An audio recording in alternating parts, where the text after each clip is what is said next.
अच्छा, बहुत अपनी पीड़ा व्यक्त कर रहे थे, कह रहे मैं पत्नी से बहुत परेशान हूँ। यहाँ जितने कवि हैं ना, अधिकतर यही पीड़ा व्यक्त कर रहे हैं, मैं पत्नी से परेशान हूँ, मैं इससे परेशान हूँ, मैं उससे परेशान हूँ। पता नहीं पत्नी से इतना परेशान क्यों रहते हैं। मुझे एक किस्सा याद आता है कि रविवार का दिन था। सुनना अग्रवाल साहब, रविवार का दिन था। पत्नी अपने पति से बोली, सुनो जी मुझे मंदिर ले चलो। ध्यान से सुनना आप सभी कि रविवार का दिन था। पत्नी अपने पति से बोली, सुनो जी मुझे मंदिर ले चलो। पति बोला, हे देवी, मात्र एक ही तो दिन मिला है, मुझे विश्राम करने दे। पत्नी बोली कि नहीं, तुम्हें मंदिर तो चलना पड़ेगा। जब पति ने बात नहीं मानी तो पत्नी ने धमकाया कि सुनो मंदिर तो तुम्हें चलना पड़ेगा। तो पति तैयार होता है मंदिर चलने के लिए, और जैसे ही वो मंदिर की तरफ चलते हैं, पत्नी कहती है, मैं पूजा की थाल लेकर आती हूँ, तुम दर्शन की कतार में लग जाओ। मैं कहाँ जाती हूँ? पूजा की थाल लेने, तुम मंदिर के दर्शन की कतार में लग जाओ। अब पत्नी चली गई है थाल लेने और पति है दर्शन की कतार में। अब पति के सामने आ गई है एक सुंदर सी महिला। कौन आ गई है? सुंदर सी महिला। अब महिला को देखकर तो सब अच्छे अच्छे पुरुषों का है ना, हाँ समझ गए। अब वो महिला को देखकर वो पति क्या गाने लगा, सुनना कि कान में झुमका, चाल में ठुमका, कमर पे चोटी लटके। कान में झुमका, चाल में ठुमका, कमर पे चोटी लटके। खुल गया दिल का पुर्जा पुर्जा, लगे 85 झटके। जैसे ही वो झटके गा रहा था, पीछे से दुर्गा आ गई। समझ गए दुर्गा कौन? हाँ बिल्कुल। अब दुर्गा बोली कि क्या गा रहे थे? बोले कुछ नहीं, मैं तो भजन गा रहा था। कह रहे अच्छा, शादी के इतने साल हो गए, मुझे कोई भजन गीत नहीं सुनाया, अभी तुम मंदिर में आके भजन गा रहे हो। जरा सुनाना कौन सा भजन था। पति ने किस तरह से यू टर्न लिया, उसकी उस बुद्धि के लिए आपको तालियां बजानी पड़ेगी।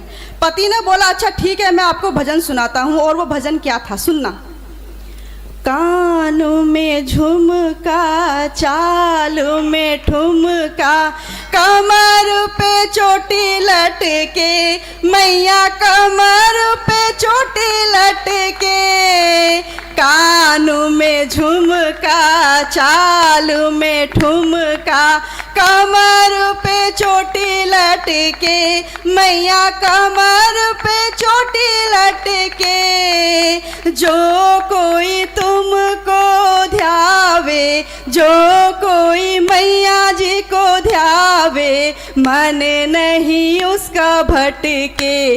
बोलो जय जगदीश हरे। कैसा लगा भजन आपको? वाह वाह वाह, इतना अच्छा आप सुन रहे हैं। अच्छा, ये जो ओज के कवि होते हैं ना, पता नहीं कहाँ से लिखते हैं, फेफड़ों से तो गाते हैं, हम तो दिल से लिखते हैं। अच्छा, ये जहाँ जाते हैं ना, वहाँ कहीं ना कहीं भूकंप आ जाता है। पिछले दिनों मनोज भैया की बात कर रही हूँ, ये पिछले दिनों केदारनाथ चले गए, वहाँ भूकंप आ गया।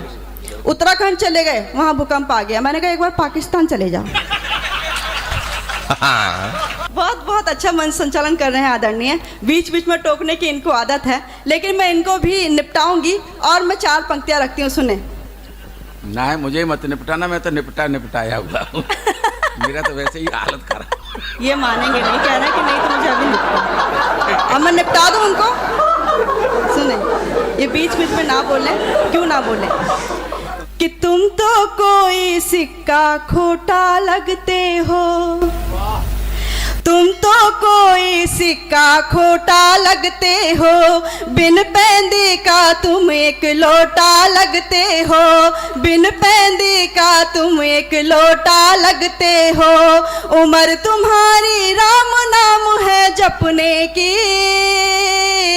उम्र तुम्हारी राम नाम है जपने की। पर हरकत से अनूप जलोटा। मतलब इन्होंने आखिर मेरे गंजेपन पर बात कर ही दिया। लेकिन अवनी जी सुनो, तुम हो चांद पूनम की और हम टूटते सितारे हैं। अच्छा, मैं आपकी जमानत पर पढ़ रहा हूँ। हाँ। बात तर्कपूर्ण हो तो फिर तालियों को रोकना मत। तुम हो चांद पूनम की और हम टूटते सितारे हैं। तुम हो चांद पूनम की और हम टूटते सितारे हैं। तुम हो धार नदियां की और हम डूबते किनारे हैं। पर ऐसे न करो बदनाम इन कातिलों के मेले में। हम कल भी तुम्हारे थे और आज भी तुम्हारे हैं। ये गलत फहमी में रहते हैं। इनकी खुद की पत्नी इनकी नहीं हो सकी है, और बाकी और क्या होगा। मैं 4 पंक्ति और मैं निपटा दूं उनको। अपनी ही तो नहीं है, बाकी तो बहुत है। मैं 4 पंक्ति और दे दूं मैं? क्या कहते हैं आप? हल्ला मचाएंगे तभी दूंगी मैं। 4 पंक्ति और दे दूं इनको कि मुंह मटकाकर बार बार ना रात में देखो मजनू जी, मुंह मटकाकर बार बार ना रात में देखो मजनू जी, और फूल जाएगी सांस तुम्हारी यूं मत चीखो मजनू जी, फूल जाएगी सांस तुम्हारी यूं मत चीखो मजनू जी, और खुल्लम खुल्ला इश्क लड़ाना कितना भारी पड़ता है, अरे प्रेम में कैदी आशा राम से कुछ तो सीखो मजनू जी, प्रेम में कैदी आशा राम से कुछ तो सीखो मजनू जी। कुछ कहेंगे अब आप? नहीं, अगर राधे माँ वहाँ हो तो फिर कैद भी अच्छी। जोरदार ताली बजा दो। राधे माँ से मतलब मेरा आप समझ ही गए होंगे, लेकिन मेरे ऊपर कृपा करो। मैं क्या है कि ये मेरा प्लॉट जो खाली हुआ है, मैंने आपको बताया कि मेरी हालत वैसे ही खराब है, और आपने कहा कि मैं लोटा लगता हूँ, और इस लोटे को देख करके गोयल साहब पर मुझे बड़ी दया आ रही है। हाँ, साड़ू भाई हैं क्या, वो तो मुझसे भी बड़े लोटा दिखाई दे रहे हैं। और मैं अनूप जलोटा हूँ तो वो लंगोटा दिखाई दे रहे हैं। तो इसको सर आदरणीय टेढ़ामल सर, इन पंक्तियों को आप ध्यान पूर्वक तर्क पूर्वक सुनना। जिस गद्दे पर हम सोते हैं, सुनो अवनी जी, जिस गद्दे पर हम सोते हैं उसमें स्पंज होता है, स्पंजी नहीं होती। जिस गद्दे पर हम सोते हैं, आदरणीय धनसुख भैया, जिस गद्दे पर हम सोते हैं उसमें स्पंज होता है, स्पंजी नहीं होती। और जिससे हम दूसरों की पतंग काटते हैं वो मंजा होता है, मंजी नहीं होती। मंजा होता है, मंजी नहीं होती। हल्ला तो आप मचाना अगली पंक्तियों पे। मंजा होता है, मंजी नहीं होती। औरतें लाख तरक्की कर लें, केवल पुरुष गंजा होता है, कोई स्त्री गंजी नहीं होती। बहुत बढ़िया। ये जो बाहर आके इतना फुदकते हैं ना, इन पे घर में इनकी स्थिति क्या होती है वो बताती हूँ मैं, और 4 पंक्तियों में इनको निपटाती हूँ।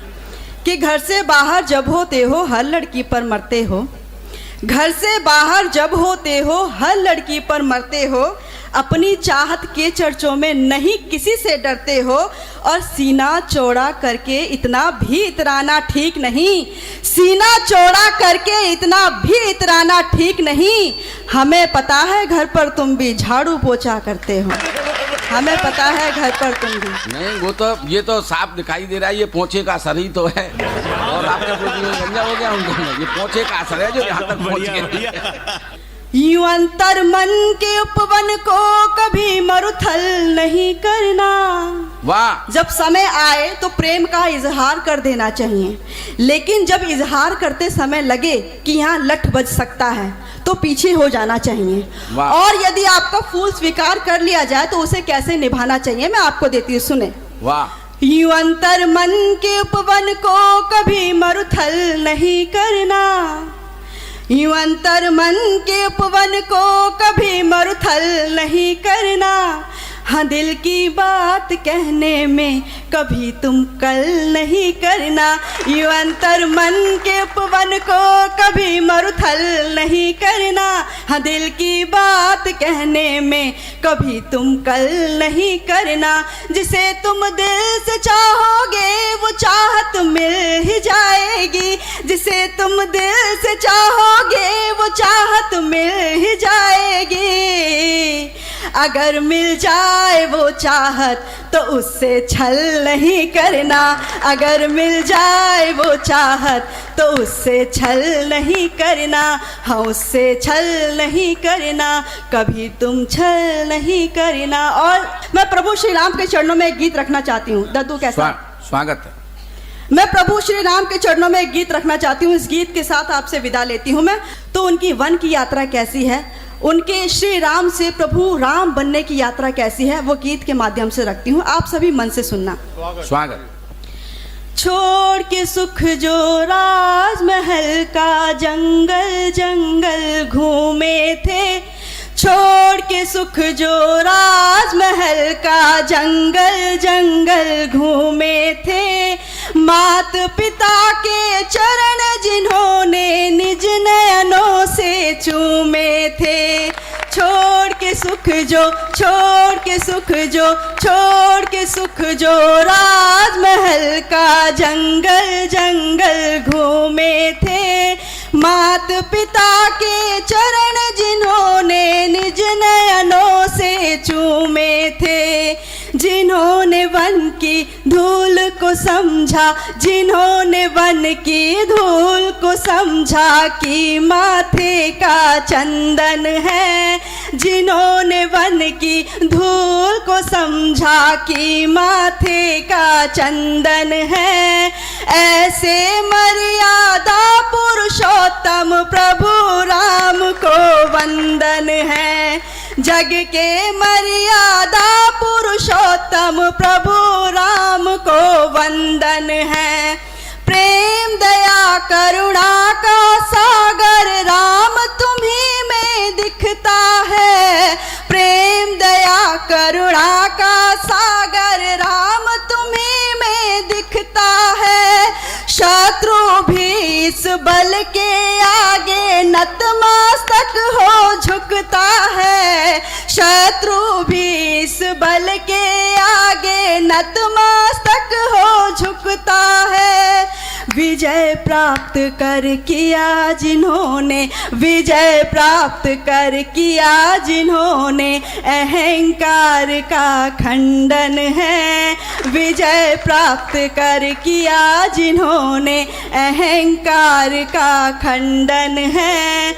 ऐसे मर्यादा पुरुषोत्तम प्रभु राम को वंदन है। जग के मर्यादा पुरुषोत्तम प्रभु राम को वंदन है। धर्म नीति के दाता तुमने कितनों का उद्धार किया। धर्म नीति के दाता तुमने कितनों का उद्धार किया। अपनी करुणा दृष्टि रख हम सबका जीवन तार दिया। अपनी करुणा दृष्टि रख हम सबका जीवन तार दिया। जिनकी जयकारों में जलते, जिनकी जयकारों में जलते दीप करें अभिनंदन है। ऐसे मर्यादा पुरुषोत्तम प्रभु राम को वंदन है। जग के मर्यादा पुरुषोत्तम प्रभु राम को वंदन है। कि सकल विश्व के राम भक्त प्रभु राम राम गुण गाते हैं। सकल विश्व के राम भक्त प्रभु राम राम गुण गाते हैं।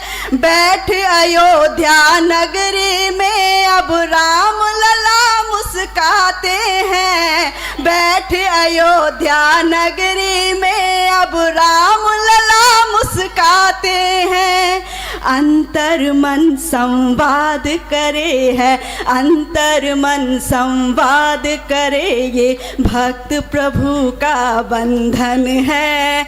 ऐसे मर्यादा पुरुषोत्तम प्रभु राम को वंदन है। जग के मर्यादा पुरुषोत्तम प्रभु राम को वंदन है। बोले जय श्री राम, जय श्री राम, जय जय श्री राम।